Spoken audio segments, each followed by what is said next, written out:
Hello. I was muted. I didn't hear that part. Yours. I said so many times. Don't worry about it's it. The okay sign. You're like, it's the okay sign. It's the okay sign. Don't worry about it. Don't worry about it. All right, run it. We're already running. I'm Fluffy XC. Hi, I'm my a name. full-time tech engineering student and first commander of the Act 3. This is Abs. Hi, my name's Absolute. I'm a full-time student by day and coach and streamer by night. He has more things than I. Oh, he's fancy. Because I set all this up and then somebody doesn't go with the okay.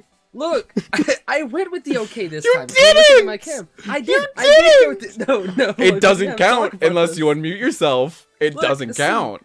I started up so you do it at the end of the video so that it transitions easily. No, look, that's where I disagree. Okay, I disagree because hi, Weird I did Moo. it Nice to meet on you. Time, but I did do it on. I did it on time. You did it on time for it. Yeah, All right.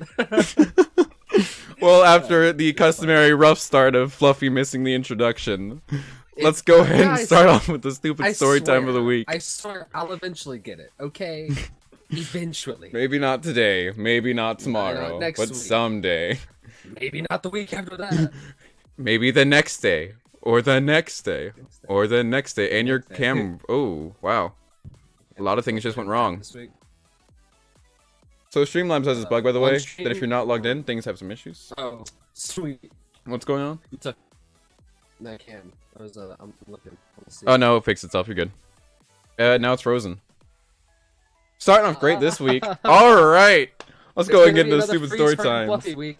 Oh, dude, that's a great one. I'm loving this. You had like a catch it like like the yeah, there was a perfect freeze frame there. All right, we're gonna go ahead and get up by the stories while we're waiting for Cam to finally start working.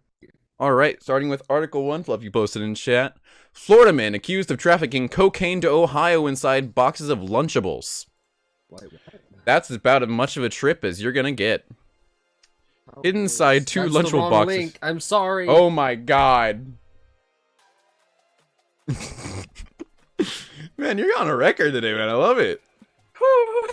I love it. This is going great. This is an exciting episode. We don't know what's gonna happen next. I don't. That's the fun part. All right. Am I good to start reading again? I don't know, man. All right, gonna go ahead and start reading for it. You guys can see it. I'm on the second line now. Hidden inside two Lunchable boxes, troopers found more than 4 pounds of cocaine worth $84,000. Oh my god. Two Florida men are facing first-degree felony charges after troopers say they caught the men trying to smuggle cocaine into Ohio in Lunchable boxes. Charged are Nelson Lopez the third. I don't know why I said 3. I'm used to reading DI3. Charged are Nelson Lopez the third, 21, and Nelson Lopez Jr., 41. Both from oh wow, he was born on his father's 21st birthday or 20th birthday. That's nice. Nice round number there. Anyways, from another Florida name I don't know. The men were should I try to say it? Zephyr Hills? Zephyr Hills. Zephyr Hills? Cool. Yeah. All right, Florida. Men were driving a rented 2018 Ford F-150. Nice truck. With Florida registration when an Ohio State Highwayman patrol trooper pulled them over for making unsafe lane changes violations on the Ohio Turnpike. The trooper then became suspicious of the men and asked the driver to exit the vehicle. Lopez agreed to a pat-down. The trooper found a loaded .380 handgun in his possession. I forgot about this part. The trooper then conducted a probable cause search of the vehicle. Hidden inside two Lunchable boxes, trooper found more than 4 pounds of cocaine worth $84,000. Both men were then arrested and charged with possession and trafficking in cocaine. Crabs, people. Wow. So that was a ride. Thing is, okay, so first thing that happened was, make an unsafe lane change, and he's just like, look, this is an issue. Imagine going that far and then getting caught for that. Yeah, like... Big yikes. You right. Wow. Be back later, boys. Alright, see ya, Shep. Have fun recruiting. Wow. But look at that, though. $84,000 of cocaine that's, in Lunchables. Did they not think that maybe they would question why the grown men had Lunchables in their back seats? Because, like, normally when you're, like, smuggling... And this, I would not know about this. I'm just speaking from anecdotal experience from other people. Sure. Wait, I shouldn't say that either. Sure. From stories I've read before. Typically, what you'll see, we get hungry. We get hungry. Like, I don't agree with the whole, like, they should have been suspicious because he had Lunchables. Like, no, if I want, I'm going to have my entire trunk full of Lunchables, and you're going to fuck off. Love you. I'm just saying, I might not give that the okay, but you would notice anyways, so. But I'm just saying, like, someone's going to be a little suspicious, right? Like, normally want to do it in something like I don't know, maybe under a camping set or something along those lines. But these guys are just like, no one will think of Lunchables. There's no way this'll get struck. Right? No, you're an idiot. Alright, gonna move on to the second story of the week, though. If you'll go ahead and post that again. Second one, you can do it. I believe in you. I'm getting there. It's okay. Alright. National Weather Service issues small dog warning due to high winds. High winds in Ohio and Pennsylvania reached such intensity that the National Weather Service issued an unusual warning telling dog owners to take caution when walking small dogs outside. It's for the homeless. You might be right. Oh, I just got that. I just got that. Oh. Wow. I don't know if I should laugh at that. Alright, the Cleveland branch of the service issued an unofficial small dog warning for pet owners on February 12th amid gusts of up to 50 miles per hour wind. The branch told people, hold on to your pooch. Real statements by an official organization, everybody. What's up, Ozzy B? I'm still referring to the Lunchables. Yeah, I know. That's why I said I don't know if I should laugh at that. Oh, no. Wind gusts up to 45 to 50 miles. Mine would have been for me, dude. Yeah, he's pretty protective of his food. A few wind gusts 45 to 50 miles per hour. A few trees might be blown down. Scattered power outages added.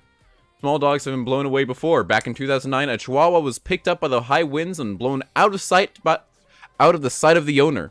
72-year-old Dorothy Utley. What? 1 second. Her name is Dorothy Utley. Wow. Yeah, Riptide. Yeah. Uh-huh.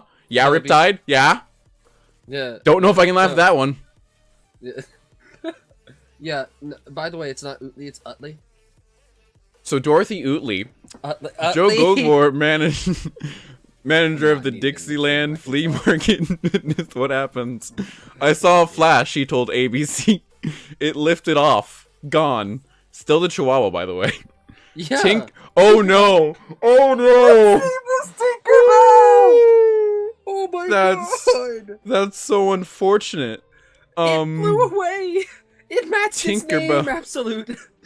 Tinkerbell the dog was found after 2 days of searching about a mile away in the woods. We were shocked when we found her. You don't know how happy we'll ever so. Okay, she was fine. She was fine. Let's look at that. She was fine. Okay, she lived her dreams of being Tinkerbell. It was Tinkerbell, everybody. It was just Tinkerbell. But with raining cats and dogs and a very happy lunchtime, we will be ending the story segment of Tinkerbell's adventure with cocaine and Lunchables. Alright, let's trip to this song. I'm trying to go for instrumental of the stream. Alright. Poor thing. You're right. It's really sad. I don't. Alright. Okay. Well, that was a pretty fast story time this week. So we'll go through that pretty quickly. Gonna go ahead and move on to hot games of the week. After Tinkerbell's cocaine adventure. Oh my god. I just thought of that. Pixie dust. Tinkerbells. Pixie dust. Oh, so many Tinkerbell jokes, so little time. Moving on. Oof, already took up first 10 minutes of that. Love it. Can we even still stick with the title we have right now instead of going with Tinkerbell's Pixie Dust? I mean, Riptide. Can we get that changed? Are you be mad at us if we change the title now? Yeah, I can't. I think this is pretty deserving. I think that's good. I have odd block off. That actually, that's finger guns. That's pretty finger guns. I'll leave finger guns to that one. No. All right, going into the hot games of the week, we're gonna start off with one of my favorite games that have come out anytime recently. you'll go ahead and link the article. Tetris 99 review. Classic puzzler battle royale is fiercer than Fortnite. I love this article so much. I love this article a lot. This article is like amazing, honestly. All right. Written by Tom Hoggins on the site Telegraph. The Telegraph, a nice little news article site. There is a train of thought that Tetris was, and forever will be the finest piece of game design the world has ever seen. I can agree a lot with this statement, but we get weird. The genius of Russian mathematicians Alex Pajinov? Maybe? Pretty sure it's Utli. Alex Utli. Puzzler comes into simplicity of its course. Differently shaped blocks, or tetrominoes, fall into a well at increasing speed, which you must piece together to form horizontal lines. Make a line, it vanishes. Reach the top of the well, and it's game over. If you are looking for the credence for that theory, you do not have to look far. Tetris is almost as old as I am. This was written, not sure how old he is in actuality. I grew up in the 90s glued to a Game Boy and the Super Nintendo, and my tween self would have scoffed at the idea that in February 2019, Tetris would be the game causing the most delight, panic, and yells of triumph and defeat in my household. But with Tetris 99 released as a tantalizing freebie for subscribers to Nintendo's online Switch service, that is exactly what has happened. This coming in a month that saw a stumbling Iron Man fantasy and a thrilling detailed train journey across post-apocalyptic Russia. Metro, wow, I covered the game and I still don't remember the name of it. Exodus, there we go. We'll be covering in a second. And 99 comes just a few months after Tetris becomes one of the best games of 2018. With Tetsuya Sen... You know when you read these things, and you just think to yourself, man, I'll be able to say this, and then you just can't. I'm having a lot of these moments. And then you're just wrong, and I'm extremely wrong, chat. Yeah. Tetris Effect proving a relaxing, near-transcendental experience using the puzzle game as its base. And basically goes on to talk about... Come on, you got it. Thanks, Asian. Basically goes on to talk about how this is officially the first puzzle battle royale to come into mainstream popularity. And it literally is a Tetris battle royale. It's because it's Tetris. Like, it's Tetris, man. Who doesn't love it? So basically what happens is it's 99 players within the game at one time. Throughout the entire game, you do things like taking attack actions, basically accelerating or giving other players certain unusable blocks or annoying blocks to work with. And you see who can last the longest within the puzzle game. You beat out 98 other players, and you win. This is the real BR, boys. This is those real BR hours. This is it. This is the BR hours. This is it, Chief. This is it, Chief. This is what we've hit. Yeah. That came out last week. We didn't get to cover it in last week's show, just because it had come out so recently. We weren't too sure about it. But that's just been my highlight for the week of what I have just been enjoying watching people play and just laughing at the same time. Pause on this side. There we go. I already unpaused my... By the way, if you ever read articles online, make sure that if it's a trustful source, always disable your ad blocker for them. It really does help support free information. Got to what? Animation. Circle Toon HD animation. He just said about it. We'll look into that. Maybe in Asian, if you're here during the info pit at the end of the stream, we always do a little nice thing where we get to talk to the viewers and talk to them about things we may watch that, or we may not, or we simply might plug after reviewing it ourselves. All right, so We'll see. Moving on to the next game, we have one of the releases that I've been kind of looking forward to because I like survival horrors. Weird niche, I know, but survival open world horrors is a cool idea that I wanted to check out. And Metro Exodus within this past week has answered quite a few questions about the game development of such a game. If you can go ahead and link that article up, Fluffy. Haha, I'm already on it this time. Good job. I'm already there. Yeah.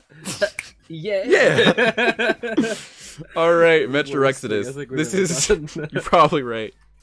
Yeah. All right, this is from the article site Digital Trends, and it is a review of the Metro Exodus game. We're not going to go over the complete review here since it does not hold all the things that I want to say about it, and we're simply going to use it as a base so that if you guys have not seen this or if you guys have not heard about the game in recent, you can sort of check out what it's about and see if you can be into this kind of game.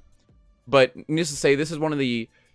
It basically is, in essence, from what I can see and what I've seen of it, It seems to be a hard mode Fallout, where resources are actually scarce, and you should actually be scared.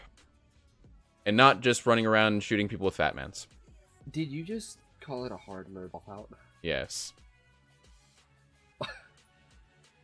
See, I see what you're going for here. Do you see what I'm talking about, though? But I raise you and say no. Say no. Have you seen this game? Yeah. No, okay. I get what you mean, though. I get what you mean. It does sort of look like basically just like a hard mode Fallout, because like it has the same sort of concepts of Fallout and the same sort of like idea around it, but it's actually like probably kind of difficult.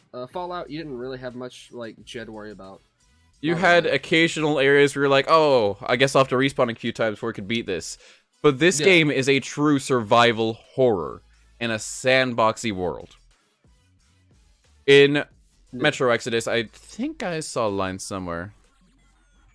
But basically, this is the good age. We're not going to say too much about the story because this is a very story-heavy game.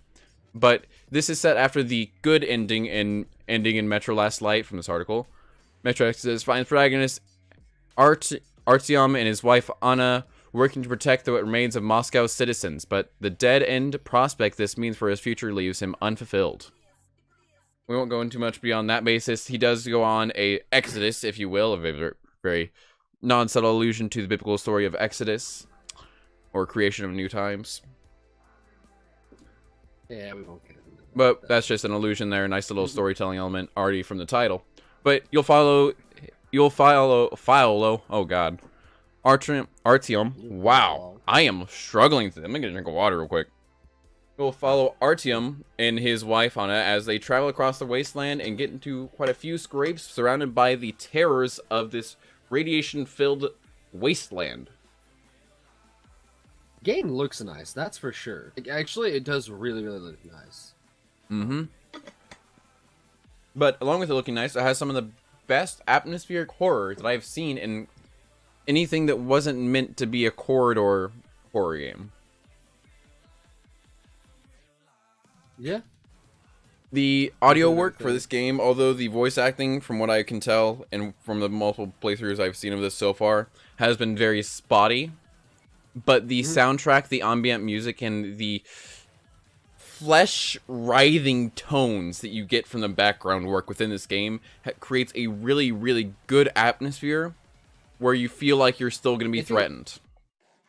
That kind of atmosphere in general is like the only thing I can really think of to compare it to that would be, well, a good comparison would be like Subnautica. It's not at its core, like, it's not, I'm going to say it's not supposed to be a horror game. I guess it probably is supposed to be a horror game in a certain sense. It is supposed to be. At least it's not my horror game. But like, yeah. But the thing is if you go to that point to where like it gets there, it's so freaky. Like, if you've seen, Jackal has played it on stream before. It's been a while since he's played it on stream though, so it hasn't been on any time recently. Yeah, it's been a while. Yeah, it's been a while. But he played it on stream. There's a lot of people you can look up on YouTube that played it on stream, or that have played it, and just in general. And it's weird, like, it's this game that when you first get into it, it's like, oh, this is kind of lovely. This is nice. I like this. And then you get further into the game, you're like, okay, this is actually horrifying, and I don't want a piece of it anymore. Whoa, I'm kind of done with it. What are we talking about again? Whoa. But at the same time, really love the game. So, you know. Yeah. Yeah, Metro Exodus. It'll be sort of the same, I'm guessing. Metro Exodus takes a little bit of liberties from the past game where they had the military-grade bullets for trading to be the currency for the game, and instead focuses more on a craftable system for your guns, an upgrade system that basically revolves around the idea of upgrading your guns throughout the entire story and slowly finding more materials to do so. Not a uncommon sort of idea for sandboxy games nowadays, but it's certainly a departure, and I'd say a little bit of an upgrade from... I won't say the upgrade. It's a little bit of a reworking from their last system that keeps the game more varied and not so samey, where they could have done so by having to work through the politics of the gun trade like they did last time. Yeah. Metro Exodus, if you're a fan of survival and ambient horror, look out the game, try it out for yourself. I'd recommend it. I mean, yeah, from what I've seen of it, that's definitely a game that I'm going to want to try out. Not a big fan of horror games in general, just because I'm really bad with them. Yeah. So, probably pass on this one, but at the same time, I do enjoy them a lot. They are fun. I can agree with that. I don't know. These types of games are always fascinate me watching them, but I can never just sit down and play myself. I'll usually have them in the background of something, but I really do enjoy watching them and having the experience of watching with them with something else. But that being done, that is going to be it for Metro Exodus. We're now going to move on to our next article, which will be the Darkest Dungeon 2 release announced. Now, not the date itself, but the fact that it is in the works and will be released at some time in the near future. I believe it was the near future. Let me double check this. Oh, Yeah, wow, we're going 18 out of months. order. Imagine that. What?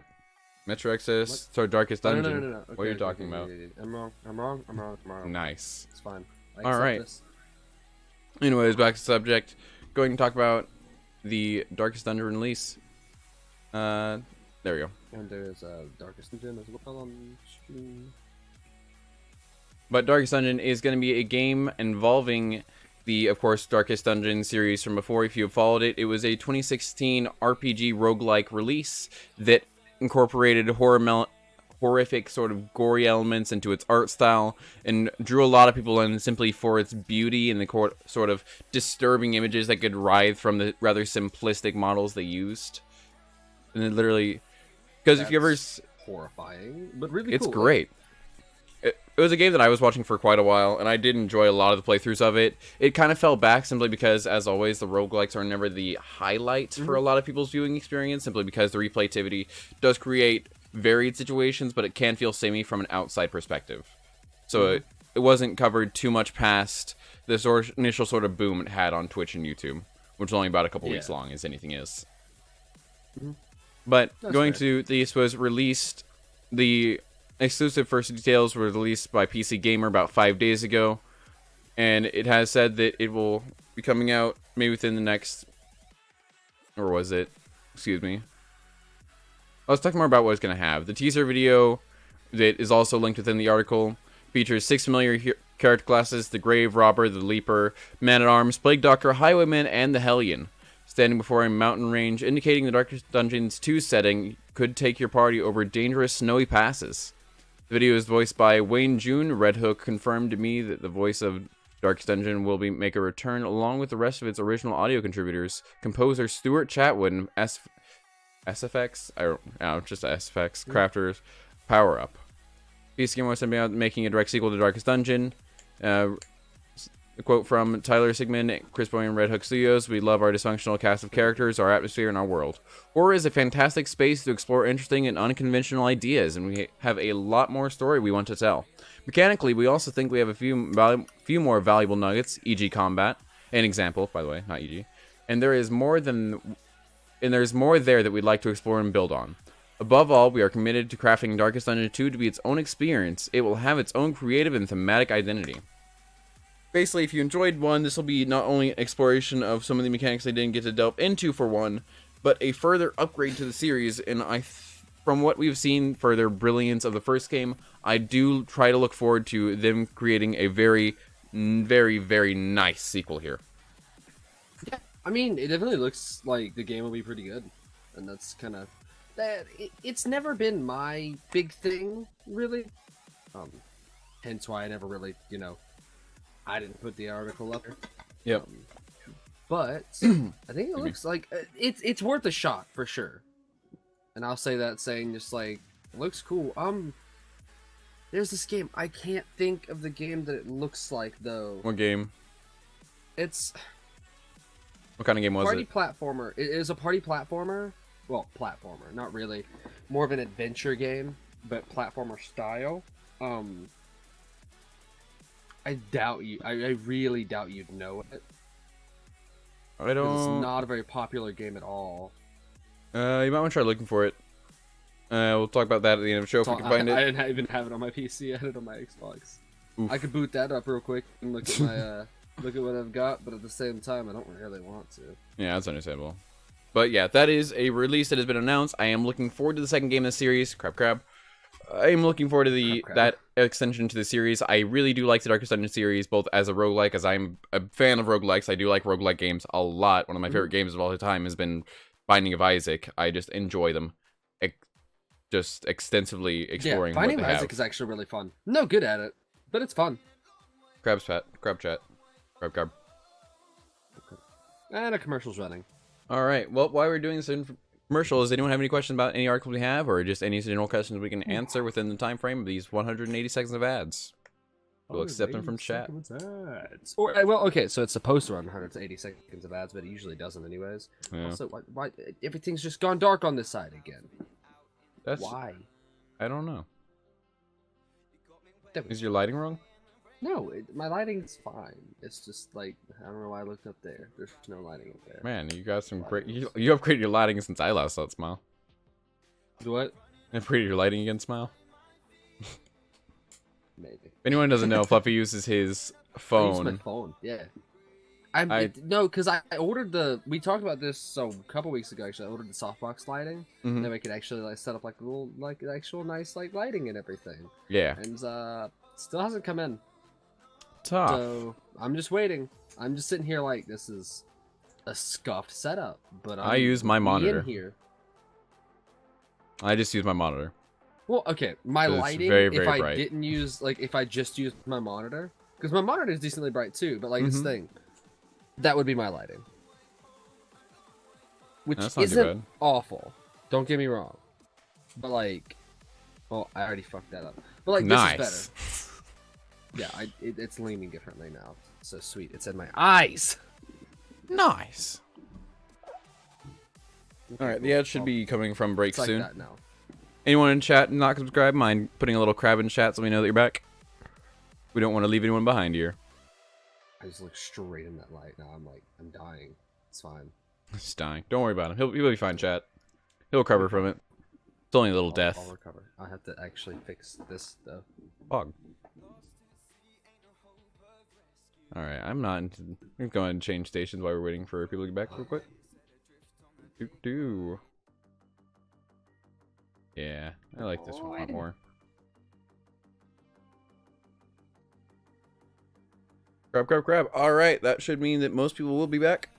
We're going to go ahead and continue on now. Moving on to the next hot game of the week, we're looking at Star Wars Jedi Fallen Order. Is still on track for this year. Yes. It was also like straight up confirmed for this year, by the way. Program. Like they actually said they're like, oh yeah, it's coming out this year. It's gonna be a quarter 4 game. So it's gonna be like, it's gonna be, I think they said fall. So I'm guessing it'll be like November. That's when a lot of games are released during years, though. Which, not really sure. Okay. So my anecdote on that is like, I was like my birthday, and as a kid it was great because like my birthday's in November. So, you know, like whenever that happened, it would be like, oh yeah, sweet, I can get this new game because all I have to do is just ask for my birthday, and like go ahead and pull this one up on stream for you guys.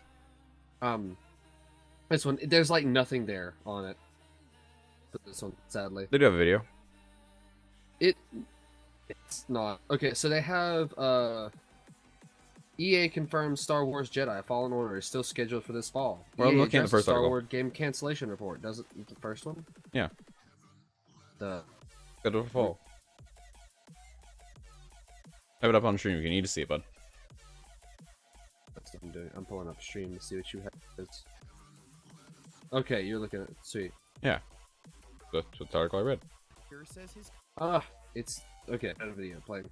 I'm gonna go ahead and put this up a little bit. Report for the third quarter of its current financial year. Although the report revealed less than stellar reports for the October-December period, the publisher did try to point towards positives in the future, including the confirmation that Star Wars Jedi Fallen Order is releasing this fall, and I am super excited for this game, actually.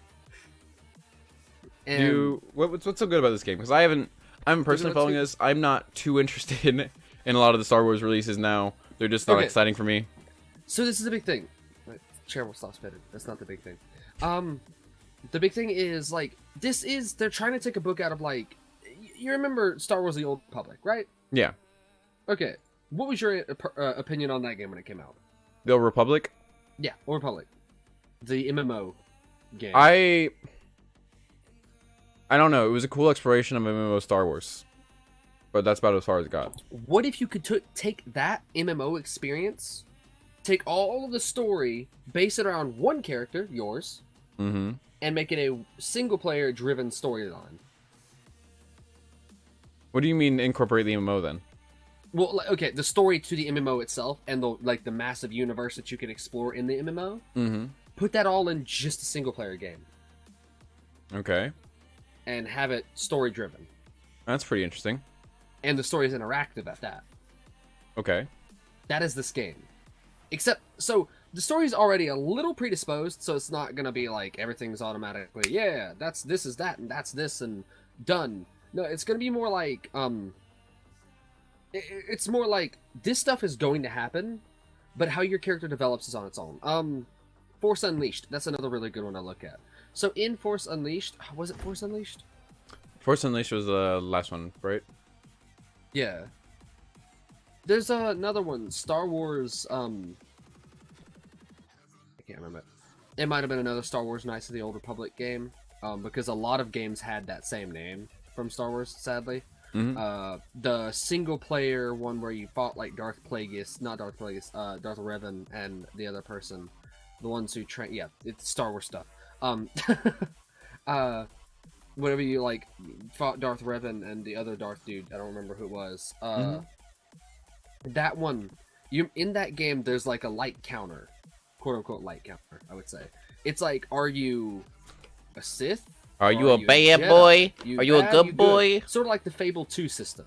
Oh, I like the Fable 2 system. I love Fable. That's one of my favorite things, and that's like why I kind of like these kind of things, because like it's not, you don't get to choose options. Like in Fable 3, by the way, Fable 3, my favorite Fable of all time. But I had one major issue with the game.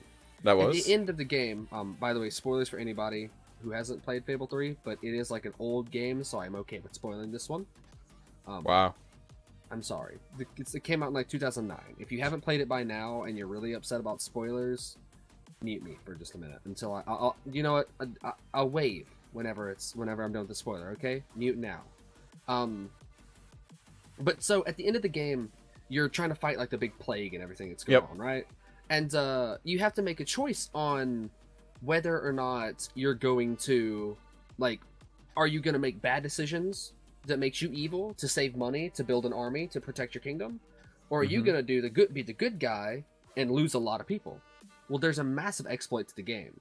You know what it is? In the game, there's a renting system, right? Like, you buy houses and you rent them out to people. Yeah. Well, you buy all of the houses in the game, literally all of them. It doesn't actually take that long to do. If you start with like some of the lower ones and build your way up. And then you literally just AFK in the game. So like I was playing it on Xbox when I did it, so I take a rubber band and strap my joysticks together. Yeah. So they were both pointed inwards. So my character would just walk in circles. So I'd do that and then go do whatever, and I'd build up enough money to where myself as a character, I could transfer my money into the royal bank, and I can make all the good decisions and save money, and save everyone because I had all the money. That game's kind of counterintuitive. Yeah. But then the game treats it at the end of the game. It doesn't adapt to that you still saved everyone. Yeah. So it treats it like you still basically got everyone killed. But you're the good guy.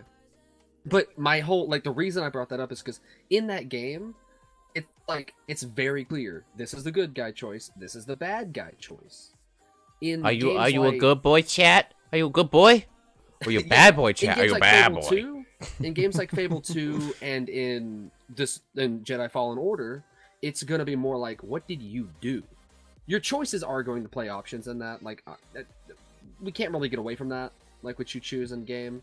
But at the same time, like, I can't think of a game that I'm thinking of right. Like, I can't think of the name of the game. There's one game that it's like you can go through the entire game without killing a single enemy, but you can beat them to the point to where, like, okay, sort of like Undertale, but not Undertale. Dishonored? Maybe, probably, actually. Because Dishonored, the entire theme is, it's not necessarily characters' choices, because the characters' choices are, it's how many people you killed. Oh, frame. There you go. Okay, there you go. How many people you killed?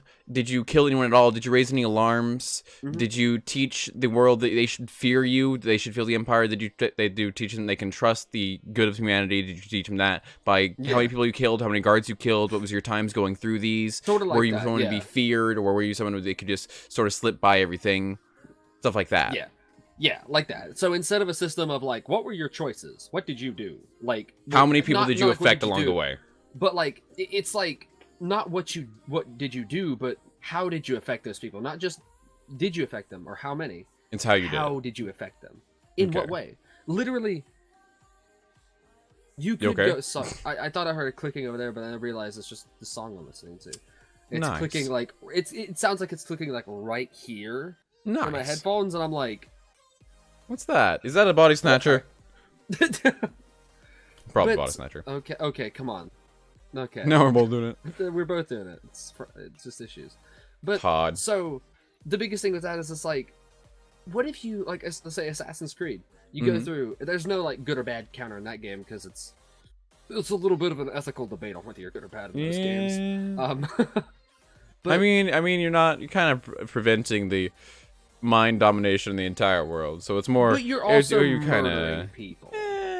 So and, does the army. You also have the choice of like bumping, like if I don't remember the control scheme for it, but like if you walk up to them and like bump into some people, you can just like steal money from them. Yeah. So, but stuff like that, like the slight kind of like anti-hero. I'm fine with that.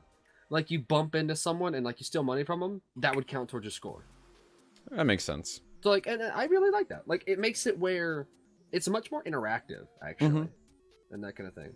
Need that money for justice. See, that's what Batman said, but his parents had him covered. His parents had him covered. In those games, fair enough. Your parents don't have you covered. Did you ever wave, by the way? It's the auditor. Did you ever wave, by the way? Nice. So, for all of you that may have just unmuted, I apologize. We've been done for a hot minute. He just forgot to wave. I just forgot to wave because. But I forget my cues every day, like every week, anyways. So. I wish he was joking. I wish I was joking. Riptide we all wish he was joking. Truth, poor Riptide. Yeah. All right. I was watching some of the episodes last night. I think I was watching episode 4, and I saw that he had like cut into where it actually started doing the intro. Probably for the best. Like, I was kind of like, oh my god. The one time I got it right though, on episode 2 or 3. Yeah. Yeah, 2, because we had Jackal on. Yep. Episode had to get it right then. It was actually a little facilitation, and we got it right too. Right? We got it right. Righteous. Right, dude. Righteous. Alright. Alright, gonna go ahead and move on though. That was the final hot game of the week, so we will be moving on to our tech news segment. And this first is gonna be Massive Zoom. Alright. This one wasn't too big on my radar, but Fluffy does seem to think it's quite a bit interesting. It's kind of interesting. It's more of like an update on like these past few weeks we've been talking about phones and foldable phones, and I think episode 2 we talked about 5G. Wasn't it? It was a while ago we talked about 5G. So this one is, and I've already put it in chat, and there's an ad on this website. Okay. Well, not really an ad, just like a video popped up, sort of an ad, I guess. I don't know. I don't want to listen to it right now. Oppo. Oppo has officially become the next Android brand to announce a 5G phone for 2019. So everybody's hopping on the 5G bandwagon. Everyone. And I mean, like, for good reason, though. It's going for 2K? 5G. Funny you mentioned that. We will be talking about that in a little bit. We still have that article, right? The 2K phone? We were looking at? Did you actually put that article? I don't have the article because... No. I deleted it because we had talked about the fact that we didn't want to talk about foldable phones. Oh, right. I thought that was part of this one. No. I'll add it in just like as a segment because we've talked about foldable phones the past 3 weeks. 4 weeks, 3 weeks. Like we talked about them so much, and it's like we don't want to talk about it again. I've given my opinion on it. He's given his opinion on it. If something new pops up, we'll talk I'll about talk. it. You sound lit. Wait, it's LTT, isn't it? Read that as an I. It's not an LTT, yeah. I read that as an I. But yeah. We're definitely talking about VR. We are definitely going to cover the VR one as well. I don't know if it's actually like going on the We're gonna talk about the VR one, right? Yeah, we'll definitely talking about VR. Well, it's AR, but we're talking about AR, but we're gonna look at a very cool AR release right after we're done with this one. So let's go ahead and continue this one. So this one, though, Real Sony, if you want to look at the $2,000 phone, phone, we covered it last week, so you can go to WhatTimePod. We have it on YouTube. Thanks to our great YouTube manager and editor, Riptide. Yep. So biggest thing with this phone, and like the 5G at this point, the 5G is not surprising. Everybody's gonna be releasing one. Yep. Understandable. Needed. Real cool. Not well, maybe not needed, but you know what I mean. Real cool. Big thing is to me is a 48 megapixel camera. Okay, that's that's standard. That's nice. I guess that's pretty regular by now. What interests me is this 10 times lossless 10 zoom. times lossless zoom. You can zoom in to 10 times which your original frame is. That's 10. Yeah, that. And not lose any detail. That's kind of crazy.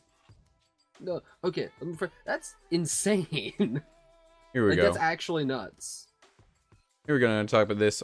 Oppo also took the opportunity to announce another unnamed device for later in 2019, which will use 3 cameras, wide, ultra-wide, and telephoto lenses to take photos with 10 times, move this so you guys can see this a little better, 10 times lossless zoom. That means your photos will retain much more detail and crispness, even when you zoom in at an extreme level.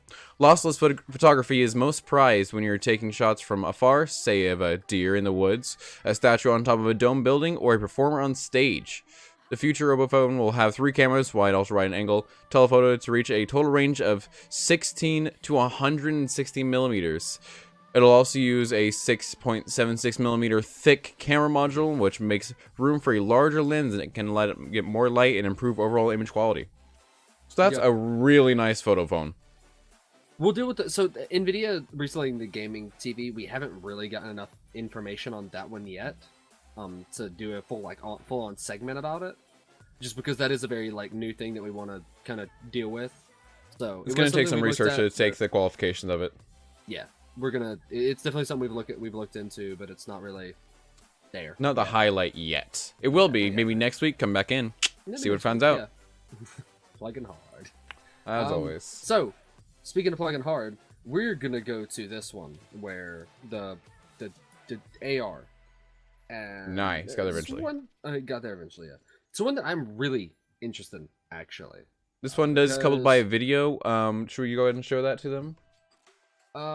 In just a second, I want to talk about it real quick. So, all right, we all remember. Do we all remember? Windows first HoloLens. You remember that, Abs? No. Aberration of a project that they tried to release. I do not remember any HoloLens. So it's literally just. I'm so hyped for HoloLens that came out. Was it Google Glasses? Google Glasses. That's basically what it is. That was their. Right point killed me. Quote unquote. Relatable. HoloLens 1, but at the same time, it also wasn't their. Quote unquote HoloLens. You know. Yeah. But they're releasing this one as the HoloLens 2, and basically, it is. Not for. Let's set this off right now. now. It's not for consumer use. Not that now. It's for the factory, not the living room. That being said, it does have a few factory releases it'll talk about. Yeah, it'll say, I am in a tiny room in a basement somewhere in Microsoft's Redmond, Washington headquarters, wearing an early version of the HoloLens 2 headset. In front of me is a very real ATV, which is missing a bolt. Not quite at the corner of my vision, but certainly off to the side. I see a glowing indicator pointing me to a bucket of the right bolts. I walk over, bend down to look more closely at the shelf, and grab one. Hello, Back Team of Z. the ATV, a holographic set of instructions hover above it, telling me what to do and pointing to the exact spot where the bolt needs to go. After a couple of minutes, I've successfully fixed the thing, guided by holograms. I tap a holographic button on the guide to close out the instructions. This sort of demo is quickly becoming commonplace for tech journalists like myself, but if you read the previous description closely, you'll find that there are 3 key pieces of technical innovation hidden in plain sight. So, we're not. I'm not going to read, verbatim all of the it. article or anything, but paraphrasing, if you will. I did read verbatim. Really says that it's just crazy. It's actually something we see it in video games all the time, where you have your HUD set up, and sometimes in some games your characters can see your HUD. You know. Yep. Also, it's not 6K actually. It's 3.5. Yeah, be 3.5, but factory use, not which is a little sad. Use. So if they made a consumer one, which might be what they're talking about with the 6K. I didn't see news of a 6K one though. Did not see that. $3,500 mixed reality headset. Let's talk about mixed reality real quick. That's a little bit different than AR, which is augmented reality, and VR, which is virtual reality. Where augmented reality takes real objects and places them in front of you, but only in image form, so you can interact with them. And virtual reality puts you in the place of the actual virtual world that you're trying to explore using the goggles or anything else you're trying to use using VR. The mixed reality, its real purpose is to mix the confines between the two, bring both the digital interpretations of whatever you're trying to work with, such as piping, 3D models, with the augmented reality, basically the surface of being able to actually touch and interact with the objects, bring them together so you can have a easier way of functioning and using the tools in front of you. But that's an exciting sort of exploration, because you could say, oh, it just always being reality, it's just better. It's like, yeah, it's a little bit different, but you can see how the classifications kind of can get mixed. Yeah, and that's like, it's insane, because it's like, if I were to look around right now, it would be able to point out, be like, oh, well, and this is not an environment it would be used to. It wouldn't know Sony my will room. look at that in a second after we get to the info dump. Yeah. It wouldn't know my room, and it wouldn't know my house. So it's not programmed to just already know. Overroid. It's a lot like what Nintendo did with those cards and the 3DS. Actually, that's rather correct. Yeah, it actually is. Yes, that is actually rather correct. Fucking good connection, dude. Good connection. Actually, nice. like, good one. But like, it's like they're not used to to my room, but it could say, it's like, hey, this is a camera right here. This is a Whoa. camera. This is a microphone, and it could point, like, just say, it's weird because it would be able to look at your surroundings, having a camera of its own, like probably up here somewhere, and then show and display little arrow, camera, microphone, mouse. Like, and not only that, like, say something's wrong with it. Say something's wrong with my microphone. I don't know much about mics, honestly. I don't know how to go through them and fix them yet. I'll learn eventually. Probably. But like, it could point out and be like, well, let's see. This, like, it would tell me taking it apart, something like that, like how to take it apart, and then it would tell me the exact piece that is either damaged, missing, or, something. Yeah. And that is crazy. Actually, that type of scanning and recognition requires both a very intricate understanding of how to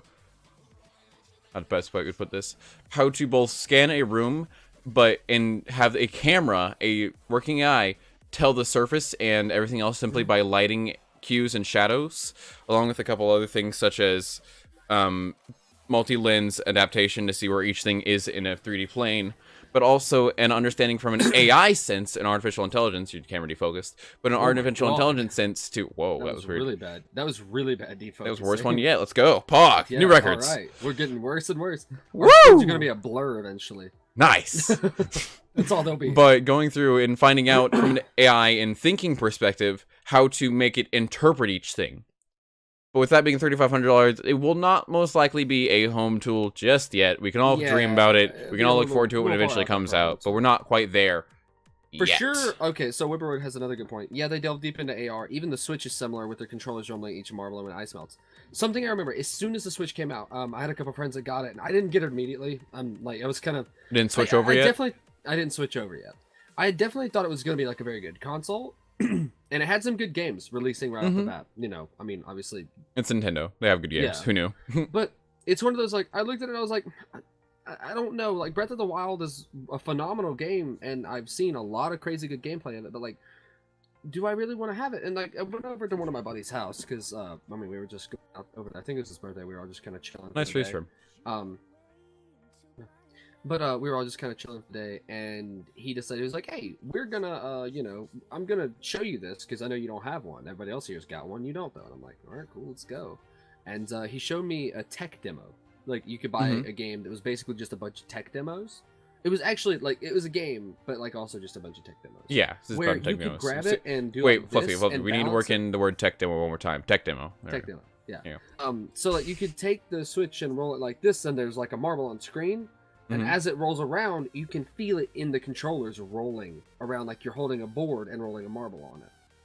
And to me, that's insane. Like, that's pretty cool. The technology to do that and make you actually feel like, because it's perfect. Like, it's one of those, like, being me, I was like, okay, well, does this really feel like what that feels like? Because I've never just rolled a marble around on a board before. Oh, you've had not lived. That's fine. But so after that, I decided, I was like, all right, cool. Well, let's find a marble. Yeah. And let's use a cutting board. Okay. And it felt the exact same, other than the fact the cutting board was actually heavier. Yeah. But like, other than that, like, it sounds the same. It feels the same. Darn, haven't figured out how to technology to actually do that is fix different weights on the fly yet. Nah, we can work on that next. Nuts. It's nuts. And that's the kind of thing where it's like they did really dive deep into it. And I mean, that's an extremely impressive thing. And I guess that's why the Switch has been so successful and been so good in the market, is because it's not only like, oh my god, like Nintendo Labo kits. They were a massive meme when they came out. Massive. Yeah, I'm gonna pay $60 for cardboard. Yay! But I partook like, in really those. though, have you seen? Yeah, that's like, have you seen though them actually put together? A little bit. Okay, so there's a piano one that you can put together. Yeah, my favorite ones I've seen put together. Put the piano together. Basically stickers at the back of it, and that's about it. You stick your Joy-Cons in, and you can actually basically play a piano. When you said the $60 thing, that was the point. Okay, so Sonny, you haven't maybe you haven't seen me in TeamSpeak every once this past couple days. I've been on Necromaster stream. If you're interested in watching Necro stream, he streams on DI sometimes. He's actually hosting. He actually hosted the Info Pit. He hosted Morning Tea yesterday. But earlier yesterday, I was streaming with him, and we were doing character voices. I did Kermit the Frog, and he did Mario. So that was probably a scuffed impression. I every time you do impressions, I have to have like one earphone. He has to listen to himself. Off. I do. Yeah, you have to make sure your tone is right. You know, like, because if you don't, I'm not good enough to just know I'm doing it perfectly. So, but yeah, no, that was pretty on purpose. All right. It was a scuffed impression, but it was on purpose. Back to Lava though, because we were still covering that. Yeah. But like, you can play basically just like hit the keys on the piano, and like, there's no added sensors. It's all cardboard. Yeah. And you actually play a piano on your Switch. But at the same time, is it like any different than just like getting a little phone app on your keyboard or anything else? Or not keyboard app on your keyboard app on your phone? But the thing is, Labo was supposed to be meant to the Labo for the Switch was supposed to be like a fun project for like parents and their kids to do together. Yeah. Me and my dad built like model airplanes. Yeah. When I was a kid, little kid, I guess. I was really young. I was like 6, 7, 8. We did like model cars and airplanes. It was a nice way to just sit down, have some time and let's spend together. As I got older, it just transformed into like playing sports. It just went outside, played baseball, that kind of thing. And then after that, he got into gaming, and we just played games. Jabolka 1. Thanks for following, man. Hey, Pog. But yeah, so after that, he got into games. He plays like mostly like NCAA, that kind of thing. Football, basically. And we just played games together after that. So, but yeah, it's a nice thing for like parents to do with their kids. Really like get involved and help them with it, you know? Yeah. Or have the kid help you with it. I'm sure that's happened. Honestly. Probably quite a few times, honestly. Yeah, really. But I can see the interaction purpose of it. It's just like there's more than just like the piano set, obviously. And yeah, it still seems weird, but it's one of those like until you can get your hands on it and actually notice the difference, it does seem weird. I say that from experience. Okay. Like it does seem weird because you're like, why am I gonna buy this $60 cardboard? Like, what is it? And then like you actually get your hands on it and you do it, and it's like, okay, that was actually worth it. Like it is worth it, I will say. Okay. It's extremely doubtful from an outlook perspective, which is weird that they made the business model. Nope. Okay. There we go. It's weird that they made the business model of it actually succeed, because how are you gonna make a business model of it succeed if it looks like it's just not going, you know? Okay. But yeah, it feels like the physical feedback from the keyboard as you press it down is actually impressive, and it's all cardboard. That's the impressive part about it. But it's all about how you put it together. Somebody could take random cardboard and do it, and technically get the same response as like the cardboard pressing down and everything. Yeah. But anyway, I mean, like that's the same as me saying, I don't know, my mug here. It's a big mug. It's a big boy mug, yes. It's pretty big. As I said to Absolute, this isn't next to my head. Yes, it is that next to your head, Fluffy. Yeah, and that was his response as well. But like, I could get a small mug, do the same thing. Mm-hmm. But this is nicer. Yeah, it's nice to have an American philosophy right there. Bigger is better. Bigger is better. But anyways, it's just American. We're covering. I mean, look at our proportion sizes. Anyways, going to things. After this, I'm so going to get food. Yeah, I ate just before. I'm gonna get some of those American portions. I'm getting hungry now. I have breakfast over this. Yeah, we've got an hour. Now you made me hungry. Already. Why'd you make me hungry, Fluffy? Why'd you do that? All right, that'll be all for augmented reality. Though we will go ahead and move on to the next topic. We're gonna be talking about new Nintendo America president has the best name for the job. Okay. So you told me earlier in the week, like actually, I think you told me right after the last info pit. You were just like, I'm. This is dibs. This one's mine. Yeah, you just like.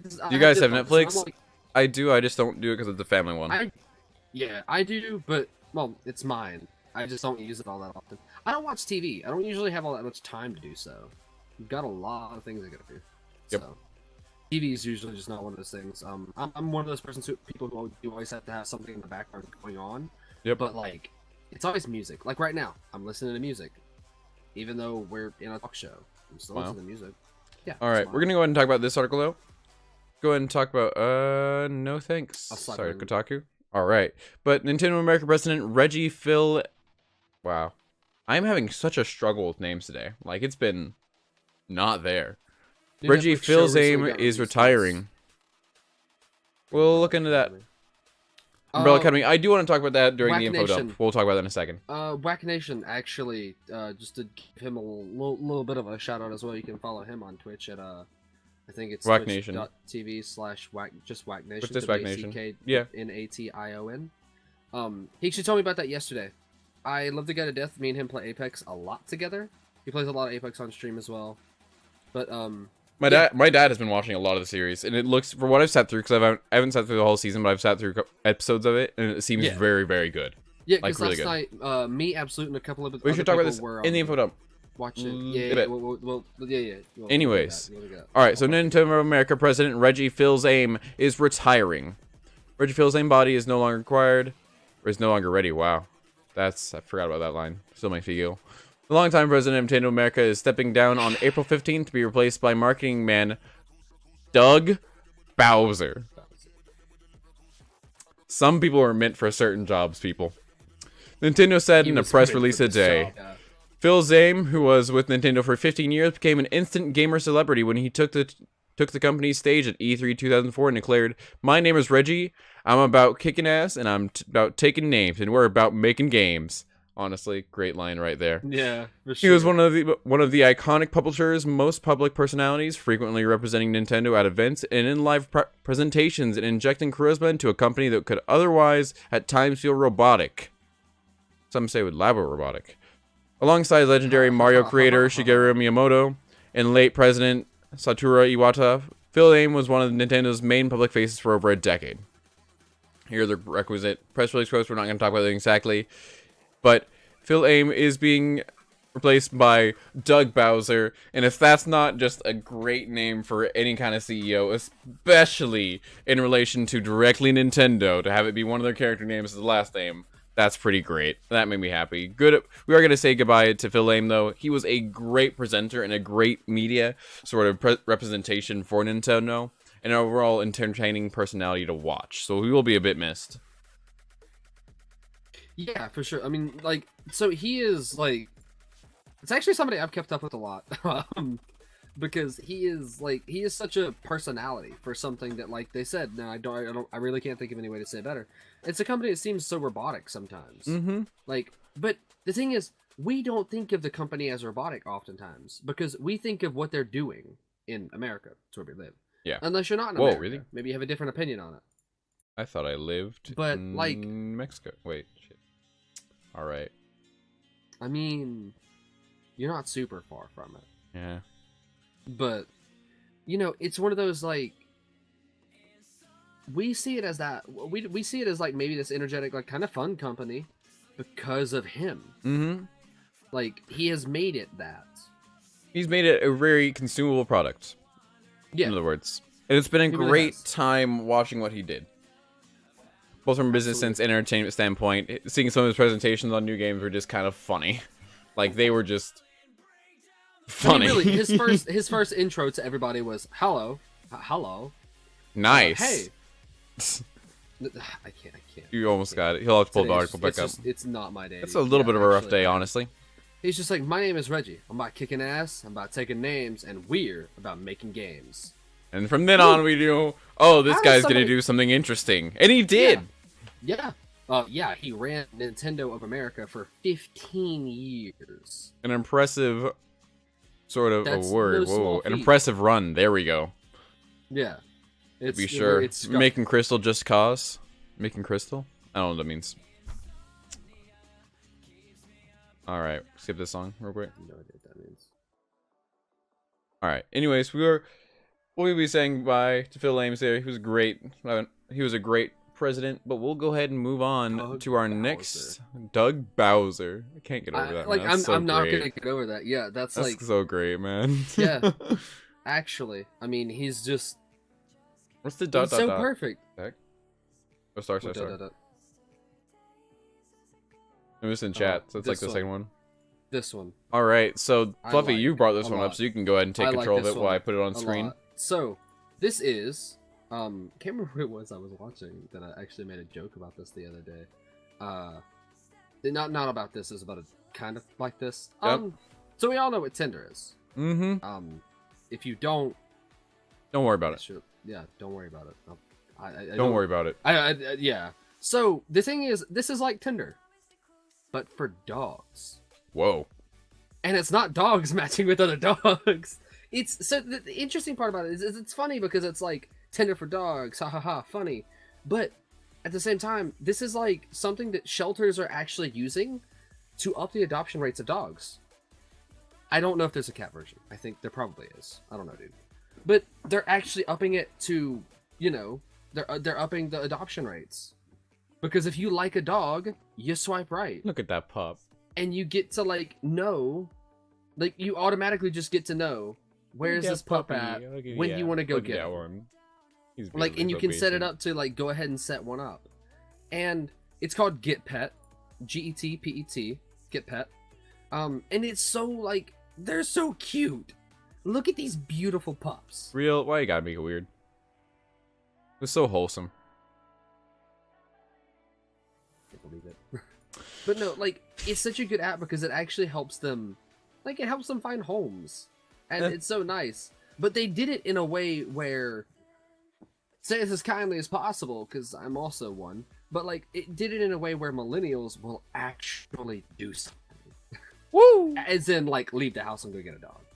Who wants to leave their house? Even I don't want to leave our house. No. My house. No, I don't want to. If I wanted to, I could literally stay here. I'm Gen Z, and I don't want to leave my house. Yeah. Well. You okay? Technically, I'm. You okay? You good? There's okay?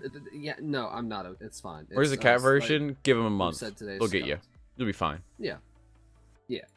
But yeah, so I love it. I love it. I stumbled across this and I was just like, this isn't a full story I can cover. Actually, okay. This is I didn't realize in the article it actually says in somebody quoted, it's like Tinder but with dogs. Mm-hmm. Said a name that I can't pronounce. One of the app's creators. You can arrange a meeting with the dog.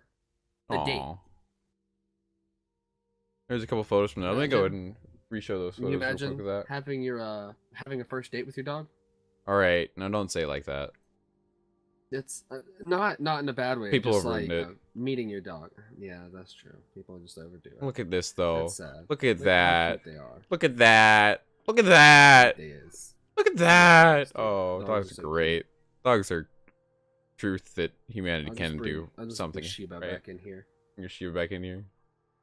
Look at that. Actually, she doesn't really like being. She doesn't really like being held on that much. She bites a lot. Look at them. She's a little They're pup, so so she's cute, a though.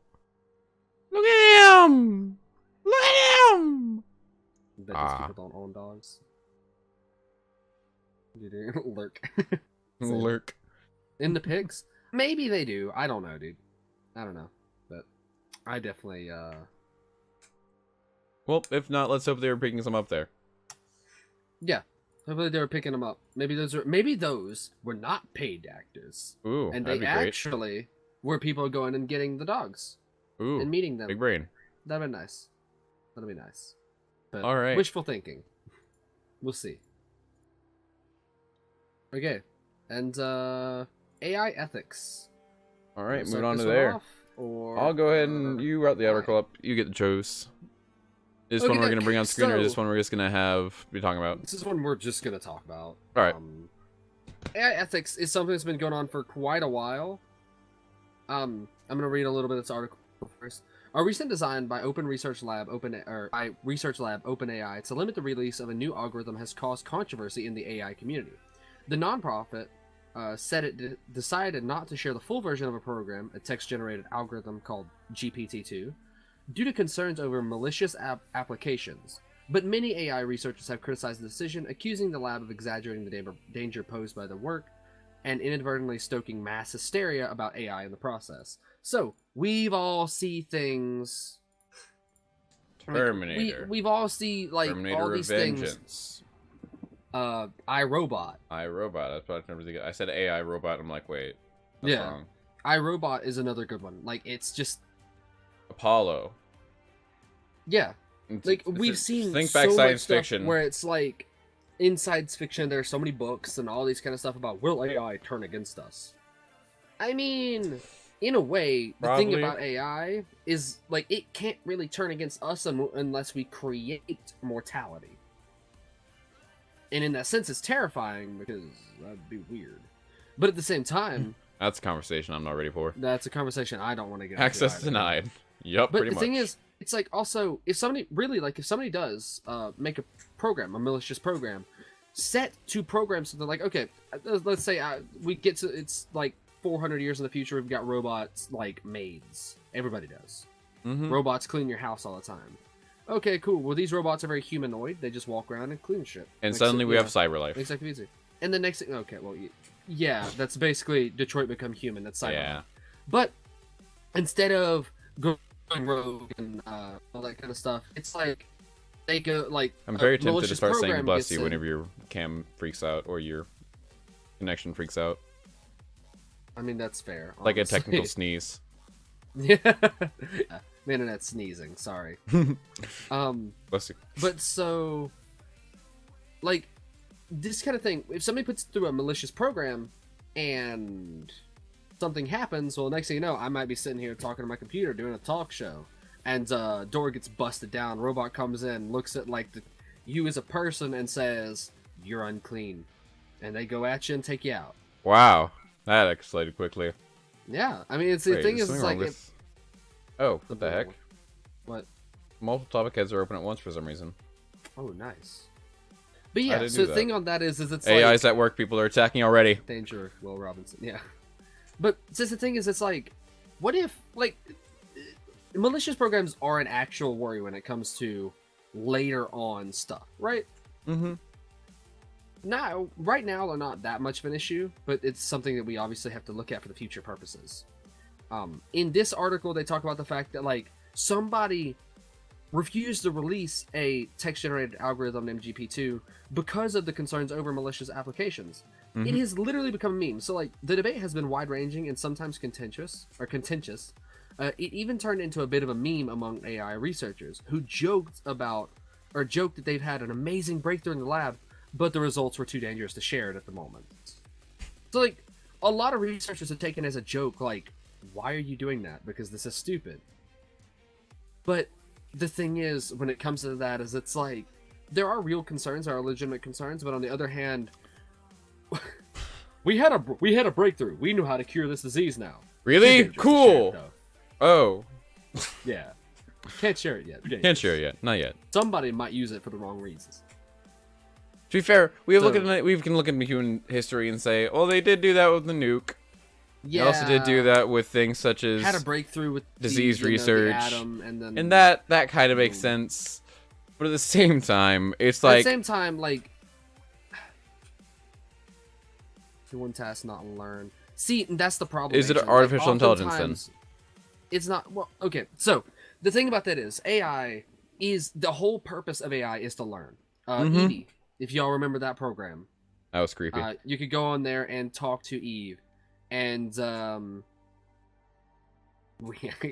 I already got it.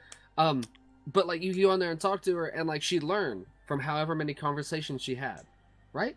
Yep. And was that the bot that came a? See, that's an ethical and like just moral debate in general. And the only issue with ethical and moral debates, like the one that we're kind of talking about right now, is the fact that there is no answer. Like, there is no correct Terminator answer. flashbacks, pretty much. It's like saying my opinion on something.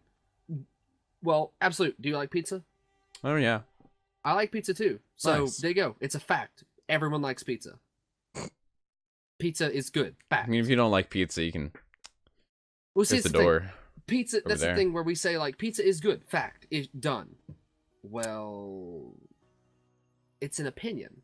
And that's the same thing with morals and ethics. Oftentimes, it's an opinion-based system, subject, not so much a system, where,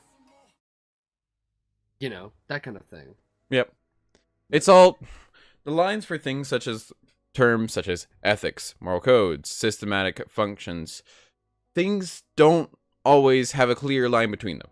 This is something where we have to say, well, if we could, why should we stop, or why should we not stop? Why should we limit this idea when it could be beneficial? But what if it's actually a threat? Well, what if this is a threat too? And we've already gotten past that part.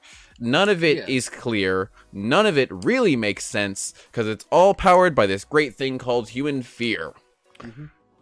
And therefore, it will have little logic to it since it's based on a human approach to things. So, hello, the Gamma Ray. Haven't seen you in here before. Oh, hey, Gamma. Statistics AI will never have a plan with AI, brother. Yeah, okay, yeah, no, that's fair. That's a good one. I like that one. Put in Civ 6, that's it. Gamma Ray, it's very unfortunate. In the text box below here on the stream, it is a blue for your name, but there it's a green. I much like the green. I much more like the green on mine. I think it's orange. I'm colorblind. We're both colorblind. We could both be wrong right now. It could be yellow. We could both be wrong. It's probably yellow if we're mixing green and orange. I can't see. Yeah. Anyways. So, you know. Our personal issues aside. It's personal issues aside. The like idea of an AI. AI is, and something I wanted to add to it is... Oh, now I don't remember. Never mind. Rip. Both green, just one's washed out.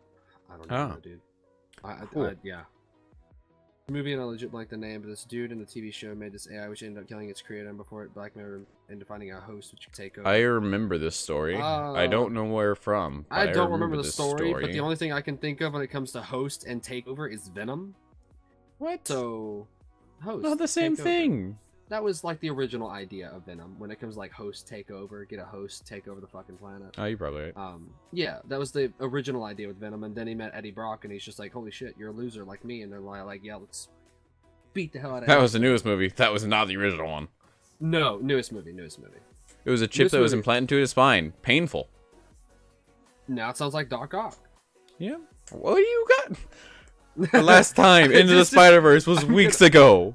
I'm just gonna add it all. We're over. Add all it's over. The things. That's it. It's over. No, I wasn't even thinking the Spideyverse Doc Ock. I was thinking of you know what? You know what it should remind you of? 2004. You know what you should remind you of? You know what it should remind you of? Shadow of the Colossus.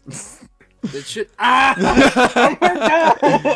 right, a little bit of a see behind the curtains here. Fluffy on episode 1 stated he would mention Shadow of the Colossus every week, and then he forgot for 2 weeks. And I didn't want to remind him because it wasn't relevant.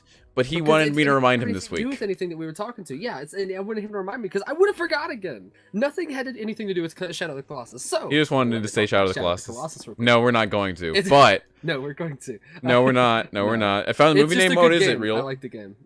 Sony, what is it? It's called Upgrade. Upgrade, A brutal Upgrade. mugging leaves Gray Trace paralyzed. Well, that's a name. That's Paralyzed in the the hospital, name. and wife dead. Billionaire inventor soon offers Trace a cure in the artificial intelligence plant stim with it will enhance his body. Now able to walk, Gray finds he also has Superman. Oh, I remember hearing about this movie. I wanted to see this one. I think I did too, actually. I wanted to see this one. This one looked good. I don't know if I really, at the time, I might have looked at it at the time and be like, yeah, That sounds cool. good. But then afterwards I was like, I'm not it's like leaving my house movies. for it. There's very I'm not leaving movies my I house for actually it. go to the theater for because like I don't like people. Yeah, So- pretty much. That's pretty understandable. It's a balance scale where I'm just Simmons like, up taking over his body.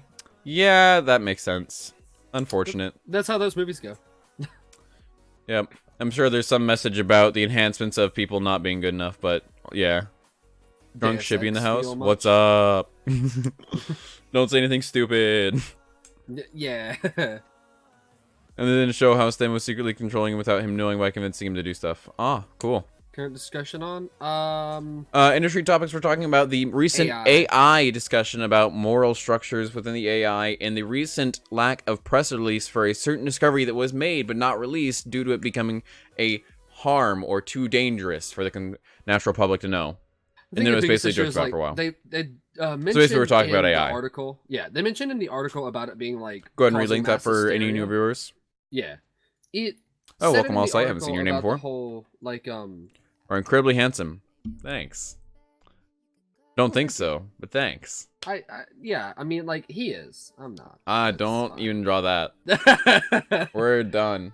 Pretty much. Why did I so click it's that kinda, article? I already have that open. You already have Man, I'm a But genius. yeah, so like the thing is, they even mentioned Going like strong. mass hysteria, and that's one big thing with it. Is like, yeah, it is a hard thing because like if you're discovering research, like okay, here's the problem. We Here's the mentioned problem. the nuclear bomb earlier. I want to say this real quick. Mhm. We mentioned the nuclear bomb earlier, where it's like, yeah, we did a discovery that was bad and used it, and it's like at the same time, and I am the decider, thank you. But like at the same time, it's I am in charge. Yeah, we talked about where. Okay, well, yeah, okay, the nuke was not a good discovery. We used it anyways. Yeah. But at the same time, it's we got like, fusion. Yeah. Well, but that was the not original purpose. Really. We haven't quite mastered fusion. So Oh, we've used it though. We've used fission. Yeah, well, fission. Yeah, that's what the bomb is. Yeah. Well, it's also But, power like, plants. It's It's fission. also power plants, though. Yeah. Fusion We is a little talked bit different. about. We actually talked about the Fukushima cleanup last week. We did. If anybody that's interested in that, you can check out last week's Check out episode last on week's our episode YouTube. over on YouTube, edited by Riptide. Yep. Thank you very much, Riptide, as Yep. always. And we've actually got down in the panels below. We've actually got our YouTube link. So if you want to Really? check that out afterwards, Oh, let me yeah, look at we that. do. Yeah, Oh! we've got our panels below. We've got that. Fusion bombs exist. Useful. I didn't know that actually. Yeah, fusion dance. We also don't want to use them because they're incredibly powerful. Water style. Okay, we don't want to use nuclear. We don't want to use fission. Fusion. Ha! One day. Oh man. no, when can we get fusion for that? Fuse each other together. That's what the real Oh, that's purpose a real is. bad one. That's not a good idea. Mm. We would die within like days. Neither of us would want to go anywhere. We just sort of pop up somewhere and be like, Yeah. So you order Uber, yeah, we'll order Uber. Yeah, this is That's this it. is the idea. Little too Pretty much. bad, pretty bad. Little too much issues Yeah. there. Anyways, back to Too fusion. many. We do have the fusion idea, but here's the thing with the AI: by not giving the information out, you are just creating more hysteria. You're And I creating do more agree with that hysteria. idea. Yeah. It's a really hard topic to discuss. It is being worked on, and many theories and movies. Theories. I like theories better. And movies that show how they can help us or cause harm. I think a good example is I, Robot. Which you mentioned iRobot earlier. We went to and that that's one earlier. of those things like one good movie. Actually, like I watched Will it the other day Smith. and it still holds up. Love Will Smith. Yeah. His But, son like- also has really good albums. So that was a little bit of a Yeah, surprise I for me when I agree. discovered that. Definitely not everybody's like particular. I don't know. favorite Blue was albums. really good. I liked No, Blue. no. I Blue say was so this good. being a massive fan. Anyway, of it. I just AI, also know AI, people who just AI, don't get it, AI. so, you know. Aren't you about at least the movie right? Oh, Rice. No, that's hot. That's hot. Released online. Will Smith actually is just wonderful. I mean, like honestly, great actor. Those Wonderful songs, man. the songs working into some of his movies don't make sense, and it's like, all right, you definitely got this Yeah. chipped in, but that's Yeah. okay. Yeah, it's one of those like AI is definitely a hard thing to talk about because, like I said before, I made a it's a GJ moral use thing. that. Yeah, Send that to us. I think I saw that. Yeah, but it's where like it's a moral debate, and moralities are not always right, or honestly are never right. It is right to you, to the person who agrees with it, but it's an opinion, and opinions, as we all know, there's a difference. That's my opinion. Yeah, there you go. There's Anyways. the difference of opinions and facts, and it's just that's where the like there is no line. I'll say that's like, probably a good idea. Sometimes there is just that, but you know. I agree with that, and it kind of goes with that for everything though. It's There's a reason I thank Google. We don't want to treat it because we're not monsters. There's a reason I thank Google. Yeah, there's a reason. There's a reason I thank Google. Every time I search something on Google after that, thanks I say, Google. Thank you, Google. Thank you, Google. I still love you. Nah, I don't type it out. I say it because let's be honest. They're listening. Anyways, it's Google. Everyone knows. But no, yeah, a lot of these things are definitely more difficult to, you know, answer. Thinking Google could be the difference between living and dying in a nuclear firestorm. You right? If we're gonna be fair, you right?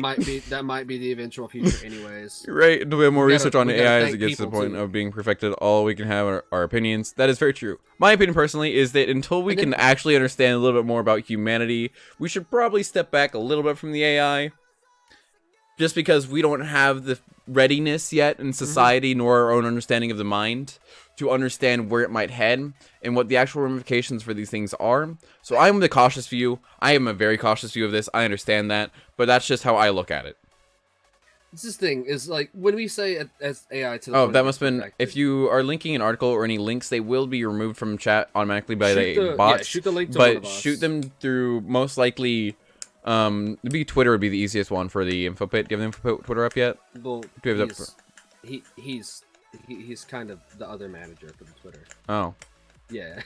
Yeah, Sonny runs the Twitter. I help, basically, and not even... I thought it was Sony. It's Sonny? Sonny. Oh my god. Yeah. I'm actually just forehead. Yeah, I'm the Twitter guy? Twitter guy? You are the Twitter man. He is the yeah, Twitter guy. just post it up somewhere and send it to us. But yeah, the thing about, like, perfecting the artificial intelligence... I'm sorry, again, Scuff Stream. Is, like, perfection in itself is a complete lie. Like... Because when something is like, perfect, that means you're content with it. If you're content with it, doesn't mean it actually solves the full function of a purpose. When it says like when something's perfect, it means there is nothing more it could improve on. And in that fact, it is a complete lie. Because if anything is designed by humans, we are completely incapable of perfection whatsoever. Wow. All right, so you can have with an AI. Yeah. Here's the thing. I could have a lot of those conversations with a human, and yeah. Yeah.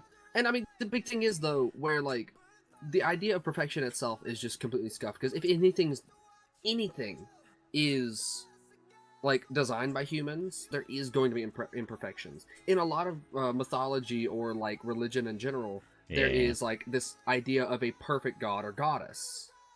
And that's the reason that they're thought of and then as there's a the god Greeks. or a goddess. Then there's the Greeks. With Zeus, who is, yeah. The worst.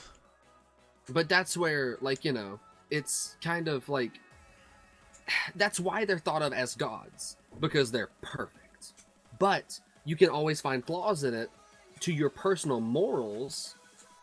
Because perfection from each person varies each to each. Because, like, perfection means it fits your exact... I could, but I didn't want to. But it means it has to fit your morals and everything else like that. Thank you. So, you know, it has to fit your morals and ideologies and everything else. And here's the thing. If it doesn't do that, it could be perfect. Also, to the technophobic comment, let's be real. I'm not being technophobic. I'm saying that if we create AI simply for that, we're not only undervaluing the idea of a personality being created, we're also kind of undervaluing the state of actually having to work with it. Because at that point, it would be a real person for my interaction with it to be authentic. One option good place, 1 point, stuck with me. Human morals only really work because we don't live forever. If we were immortal, we couldn't give a crap about anyone. Yes, no. To an extent, and yeah, I mean, this is the thing. We don't know that. That was Maybe Persephone. If we were immortal, yeah, it was Persephone. Maybe if we were immortal, we would care even more. Who knows? No, here's the thing. We're not immortal. The good place critique of the human morality scale in our relation to a living being and how we perceive that fails to think of the idea that this has already been challenged through a theological and moral standpoint by multiple churches. And I'm not saying just the Catholic Church, because if everyone has problems with the Catholic Church, even the Catholic Church has problems with the Catholic Church. But yeah, there's some issues there, but we're not going to talk about them because everyone has their own opinion on that. We're not going to touch that with 54 stick. We're on a stick. Zeus on purpose. His wife hated him because he nutted. You right? You're right. You're right. You're right. You definitely right. I mean, Hercules was sent on 13 labors for a reason. Yeah, I did read that out loud. Won't be the worst thing I've ever read out on this. That's fair. Let's be honest. There's always worse. Hercules was sent on the 13 labors for a reason. And if nobody knows the actual story of Hercules, well, it was actually his wife. I know, but it's just because Zeus was. Yeah, it's because Zeus she's a jerk. Finagled with mortals. Finagled? Did he finagle with a bagel? Yeah. All right, see ya. Did he do the bagel? But, I'm going to see you guys again. Thanks, Jaboko. See you later, man. Yep. But yeah, so like it's one of those it's just like he sent him on it because like he was.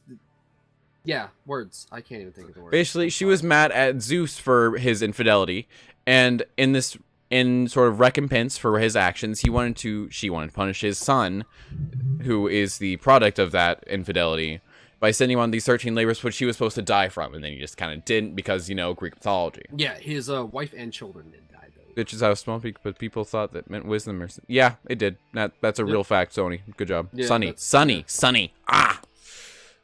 I'm going to say Sony for a while, man. Yeah, that's actually, pretty much they sent him on 13 labors, and, really weird. The 13 labors did also end up killing... Greeks were weird. Yeah, Greeks were kind of strange, but you know what? That's okay. Super random facts? I mean, I wouldn't say that's stupid. That's pretty fun. Not really stupid random facts. It's a fun one. It's a fact. So, can't remember anything useful. Me at calc. Yeah. Anyways. Yeah. I'm trying. Been struggling with past few days with calc. I'm just trying. Need some gorilla facts. Hey, Fidelity, you. Ack. Yeah. Ack. Ack. Understood. Ocean and the ocean. They understood the real facts. Poseidon. Hashtag Poseidon. Poseidon. It's not the. That's Poseidon's pickup line. That's Poseidon's pickup line. If that's not used in some sort of like, where's that in Percy Jackson? Anthemad, Resident Sleeper. Oof. Okay, we're gonna be talking about a little bit of Anthem during the info dumps. We're gonna have a bit of time today. We've got. You know what? Let's jump over to the info dump. We can go to the info dump now. We're kind of straying, anyways. Jumping over to the info dump today. Info dump for anyone not used to our show around here. Did a jump there because I needed to stretch for a second. We've been sitting for like 2 hours. Can't stand that long. Can't stand sitting that long. Ooh. Umbrella Academy. I still haven't seen it. Talk about Umbrella Academy. This is the portion from where we take suggestions from chat about what to look up, what to research real quick, something we can get articles for you, or if you simply have a couple questions for us. About our Umbrella Academy, I really liked it for the episodes I saw. I've only seen like 8 episodes, and they were like at the beginning and then at the end, because I had to miss the middle bit because I just wasn't with my dad at the time. They were good. Why does RTX 2080 cost so much? That'd be a question for Fluffy. Okay, so it has... I can't remember what the tech is called now. Drink my water. I think it's a... I don't even know at this point. I don't remember. Basically, everything they come out with just keeps costing more and more. It has more tech to make it where there's nothing else that compares to it on the market. Like, there is nothing that equals the RTX 2080 Ti, especially. Bog. So, like, if you're uncapped, that's like the new i9 that came out, the processor. If you're completely unmatched... Technically, you don't have a basis to set your price. Yeah. They can do what they want with it. And if they do it like that... Yeah, it's uncapped. And if somebody actually... Like, if they take that uncapped and they say... Uncapped, yeah. But, like, they can take it and say, hey, there's no other relative source or point of reference for this. So, I'm just going to make money. Yeah. And the thing is, people will buy it, too. So, yeah. Let's be honest. Your only reason you're hearing about it is because some people bought it, and it worked. As business. Also because it's NVIDIA. Like, stole everything he was in. Yeah. As a 15-year-old, he was an amazing actor. True. I agree with that. I liked a lot of his acting. As a student, right now a high school student who's looking to pursue theater in college, I have looked at some of his stuff and went, man. Honestly, God, I'm jealous. Kind of. Really, I do though. I respect a lot of his talent though, and it's really cool watching such a young actor perform so well. For my future new build, yeah, understandable. Yeah. I mean, it's one of those like it is part of the dream build for now for any gamer because it's like it's just like it's just good. Again, it's just so there's good. There's a reason the price could technically be, you know, as much as they want it, uncapped. Yeah, as much as they want it, because there is nothing that matches it. So, you know. That being said, perfect. I kind of want to talk about real quick. I want to talk about Anthem a little bit. I want to talk about a little bit of Anthem. I haven't. Here's why. Chance to actually Here's why. It caught Destiny syndrome.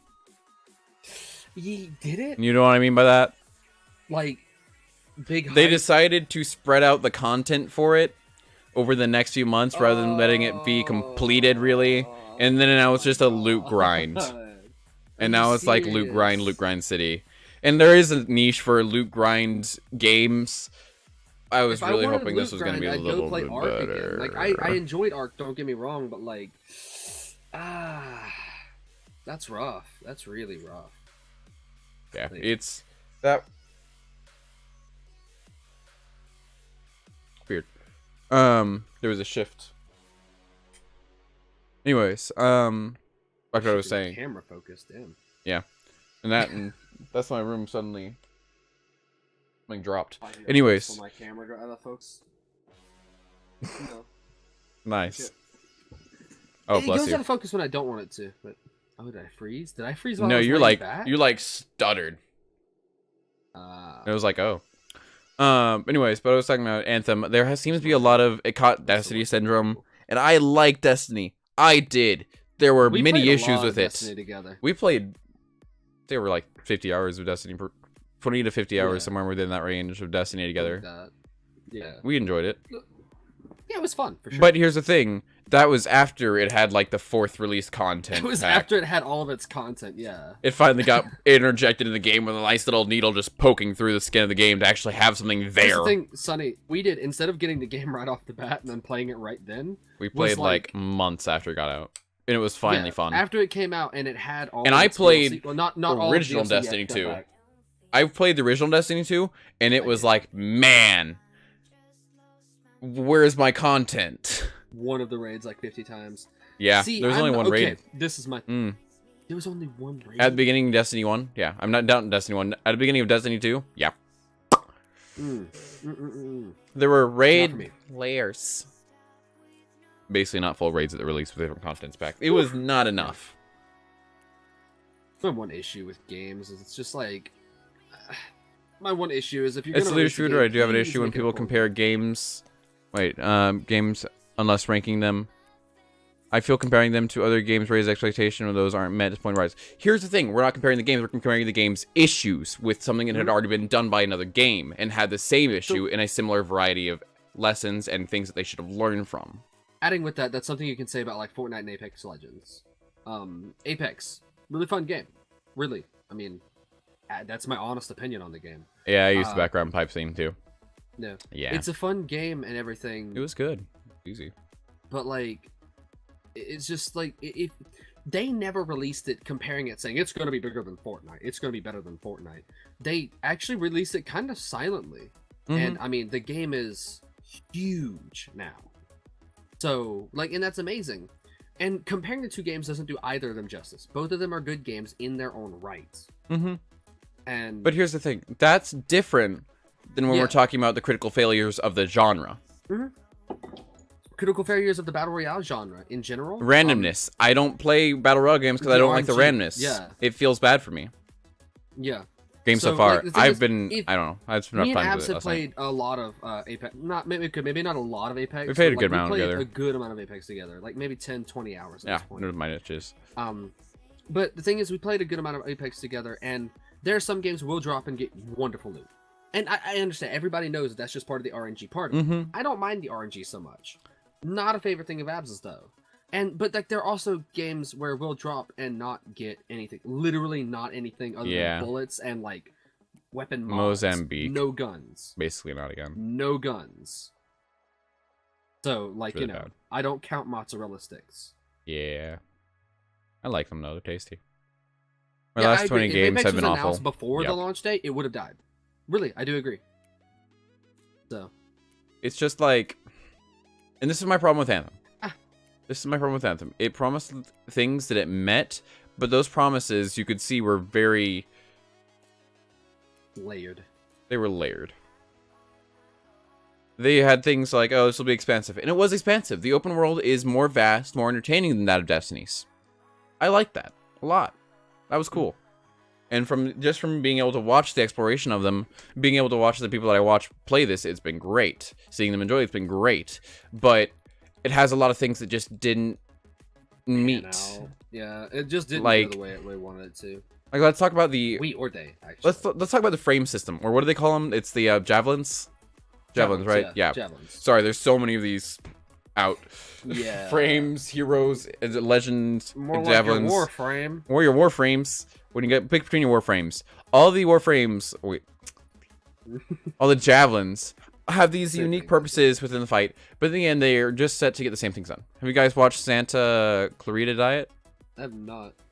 I'm gonna look that up real quick. Are leaving empty less. Yeah. It is fun. The biggest promise you can get from me for a game right now that I'll try to believe you on is it is fun. If you can tell me your game is fun and that follows through, then I'm not gonna have any issues with the things you race.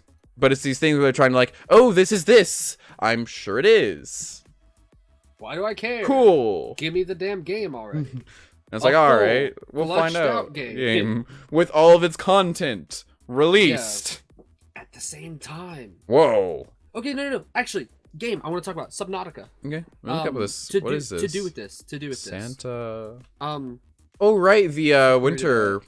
Yeah. We're not going to bring it up as a main topic of the show until it's actually in its full release. That may not be for another year, though, because, you know, it's that studio. Because they actually care about their games. They actually... Exactly. Thank you.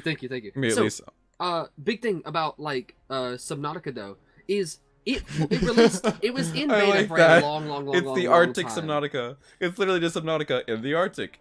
But here's the thing. They make it fun, and I love it. It is really good. And the thing is, do you remember... when they first like released Subnautica as a beta, there was very little to the game, but it was beta. It wasn't. They didn't release it as a full game. And here's the thing: it was so pretty already. Yeah, if you go far enough into the game, it says everything from here is broken. If you want a full fleshed out experience, don't play. If you want to, you can continue. And I really respect that because like they released a full game, and now they've just added what could be a standalone. Like this, it doesn't have to be a DLC. This could be actually it might be a standalone. I take that back.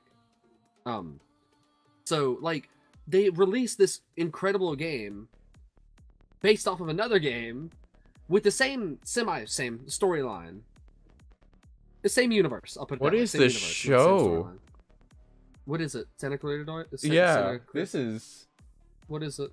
It's like... a lot of gore. Oh, I've seen this. What's it? Not what seen is the show. It's the keep talking. I'm gonna look up a summary of this. Yeah, I got one. Okay. Well, Subnautica 0 though, it looks very interesting. It shows a lot of, it shows an attachment to the actual development of the game and the game side, not just the marketing of the game they've had for this, and I enjoyed that a lot. So Drew Barrymore and Timothy Oliphant star in the Netflix original series as married realtors, Sheila and Joel, who are living a quiet life raising their teenage daughter in Santa Clarita, California. Their world unexpectedly changes when Sheila goes through a dramatic transformation that sends her down a road of death and destruction. What does that mean? But leaves her looking and feeling better than ever. Barrymore and Oliphant also serve as executive producers alongside showrunner and creator Victor Fresco. Better Off Ted. The Galaxy Fold? The Galaxy Fold is the one we've been covering, right? Yes, that's the one we've been covering. Not. That's the one we've been covering. She eats people. Okay. Galaxy Fold. Okay, why? So... she got hungry. What do you mean, why? Alright, we're not going to start that. Obviously, yeah. We're not going to start that. Obviously, I'm kidding that one. Okay, thing about fold phones that we've said before. What's the purpose? Really? It's like, just... Oh, what is it? Until you make it into a watch that fits around my wrist, I don't care. Yeah, like if it go, like if you turn it into a watch, all right, dope, cool, awesome, works well. But like a foldable phone, what's the purpose?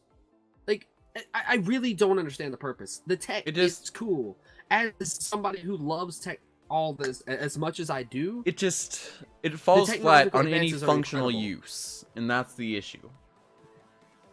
There's an ancient Slokovian virus that she got exposed to when someone idiotically brought food back from a explored cave, which was infected with the virus. That's fucking. And it makes her eat people. It doesn't make her into a zombie, or is it like a more of a vampire thing where it replenishes youth? Like what kind of the virus are we talking about? Oh, that like a gauntlet device, like a I'll Pip watch Boy. that will I'd be fold ready out for like that. a gauntlet device, like a Pip Boy. All right, here's the difference. Not that clunky, but yes. Yeah, and here's the thing. Like, I get it. It's cool. Don't get me wrong. Impulsive. Not Somebody's impulsive. gonna drop. I am. Somebody Sorry. is going to drop $2,000 on that phone because that's how much it costs. Mm-hmm. I'm not one of those people. Not me. Hashtag not me. A chance in the world am I gonna be one of those people. So I don't see like, it. That's not it, Chief. The idea behind it is cool, but we also talked about last week how they now have NBA jerseys that you can change the number and name on the fly, which is cool, right? So that has the same sort of technology where like we could get a Sonny, sheet can they eat each that other? displays a picture that you can do. Can they eat other people with the virus? I'm just thinking.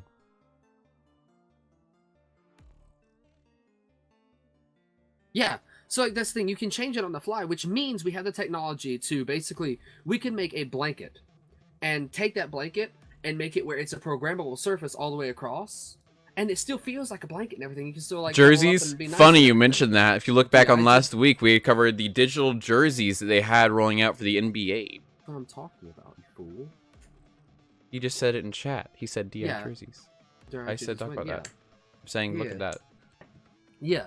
But like that's the thing is like talking about it is one of those like we have the technology to do that. It's the same sort of idea that goes into foldable phones because like we only know the whole like okay, well I can't find anything because like my phone's my light still right now. Yep. But you know like your phone's one hard surface. You can't bend it. You bend it, you break it. Yeah, like that.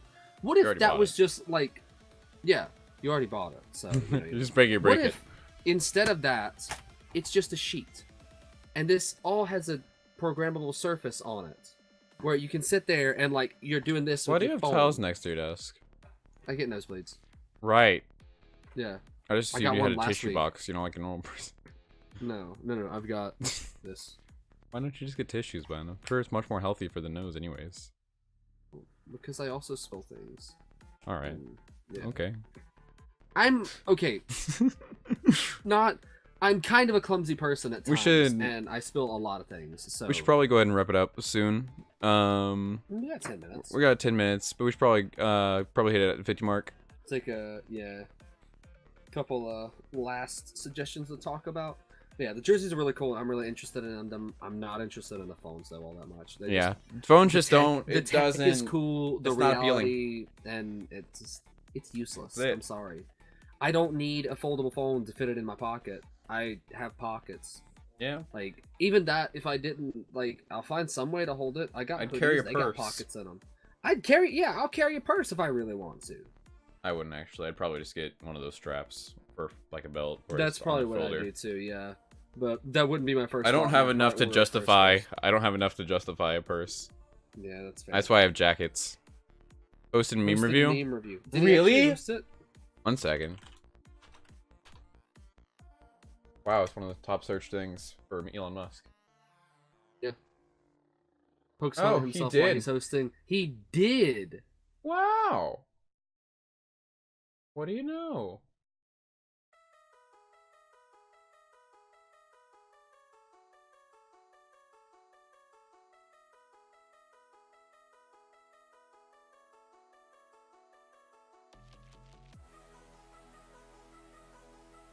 Will Smith also hosted it. Did he? Yeah. 2 days ago, he hosted one of them. Huh. I might want to watch that one now. Yeah, actually. Alright, cool. Thank you for telling us that. What do you know? Learn something new every day. Alright. Well, I think we kind of run out of topics. Don't want to try to power an engine without gas. Fair. Give me a second. I want to do this real quick though, because It's Elon Musk with a fake title. Awesome. Subscribe to PewDiePie. T-Series burn. He is so far 2-hour ad. Right now he is 148. Ooh, that's one of the movie ones. You can actually watch a little movie. You have the 2-hour ads. It's actually usually a movie or something. That's kind of nuts. Yeah, I mean they did the first Lego movie. I watched that. That was fun. Yeah, that's fun. But yeah, so I rewatched the Lego movie because I'm like, oh, what's this? And it actually did the whole Lego movie. I was like, I want to watch this, so I just watched the Lego movie. So yeah, so far or right now, PewDiePie is 148,000 ahead of T-Series. That's not much. It's not much, so we need to make it more. Yeah. Anyways, that's about it though. We don't really have much else to talk about. The interview is interesting. Wanna know what I want to do for a while? You know what I want? Okay. I don't have it downloaded. Next week, we need to have a decider between like 2 articles and have marbles. I want to do marbles on stream. It's one of my goals, is to actually host a marbles on stream. Why? Because I freaking love the idea. Like, actually. Yeah, I he like did lose his marbles position for like 10 minutes. That's yeah. right. Wasn't he long. also released a video about it in those 10 minutes that he lost it. And then it went back up. So like, props to the dude for like, you know, being on top of it. On his shit. Oh, Oscar on right now? Right. I should probably know that. I'm probably gonna have to hear about it tomorrow about somebody didn't win or something, and the entire theater department's gonna go, oh, they should have won. I'm gonna be like, oh, I didn't see that movie. Yeah. I don't watch many movies. Yeah, definitely. I agree with the group majority. Same. Smile. Sam be asked to watch. I can't be asked to have cable, so relatable. All right, I think that'll be it for this episode, though. Too much at this point. True. Yep. As always, thank you guys for coming. We really do appreciate it. Yeah. We appreciate all of you being like around. Because I'm always doing this. Because I always do it. Yeah, that's right. That's right. And he started. I'm like, oh, he's doing it. Yeah, it's cool. Wow. Oh, wow, he's doing it. Oh, wow, wow, wow, wow, wow. I love that meme. That's my favorite Vine. Wow, wow, wow, wow, wow. My favorite one. Anyways, thank you very much for being here tonight. We really do appreciate you. Anyone chatting in chat, thank you very much. I hope you did enjoy your interactive experience. Smile. Anyone looking around in chat, thank you for being around. I hope you enjoyed listening to us talk. As always, thank you guys very much. We do this, of course, because we want to provide a nice little informational distractor or anything else you guys want to hear, just to kind of bring you away from your days and give a little enjoyment if we can. We wouldn't do this without you being here. We wouldn't do it without people being here, because we do this for you guys, and it's not entertaining for us here just sit alone actually talking. Fun fact about that, Necro stole Smile from That's Abs. mine. That's mine. He actually stole that from Abs, so yeah, he stole mine. I started that. He was 2-3 months ago. Yeah, I was his coach, and he stole that. Oh my god. Yep, he actually stole it from him, in fact. No, it's mine. It's Abs' word. So is Bud. So is Bud. All of DI3. Well, okay, Bud was kind of Key's thing as well. No, it wasn't. I started that. Key stole that from me. I know, because I have the recordings for that. Yeah, so that's DI3 basically. All of us, if we're from DI3 and we say Smile or Bud, it's kind of because of him. It's my fault. Yeah, it's kind of my fault. I say it way too often. Yeah, if you guys are looking for more of us, you can actually check out the panels down below for our YouTube. You can see all 6 episodes now. Whoa! Woo! Yeah, this is the 6th episode. And it'll be going up tomorrow.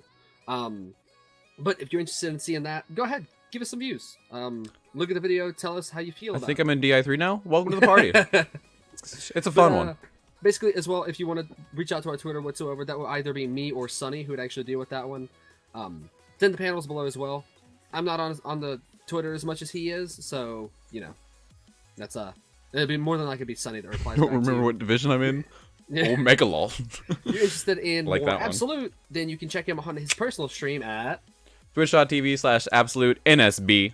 I don't. No, no. Black Ops 4 did not get moved to DI3. Nope. We were still Overwatch. I don't stream, but that so either way. Oh my god. But you can catch him also on Twitter at also Absolute NSB for Twitter handle. Yep. I make it simple, folks. If you want to catch me on Twitter, it'll be the Fluff7 because apparently Fluffy XC was taken, and I. Why didn't you try like putting dots? I don't know. Like an E.X.E. I don't know. Or like, man, but it's all right. Acronyms. It's alright. I could have done acronyms. I could have done like whatever. But anyways, notes, so thank you all for being here tonight. We really do appreciate it. As always, a big thanks to DI for, of course, hosting all this for us, giving us these nice little assets and ability and a space to actually do this for you, everyone here. We really do appreciate them. It's one of the best organizations I think we'll ever interact with, and I'll ever interact with, and been great to be in it. I do enjoy my time in DI. But that will be all for this week. So one last thank you to the most important people, you guys, for being around. We hope you enjoyed your time. And until next time, bye. See ya. Take me to Neverland.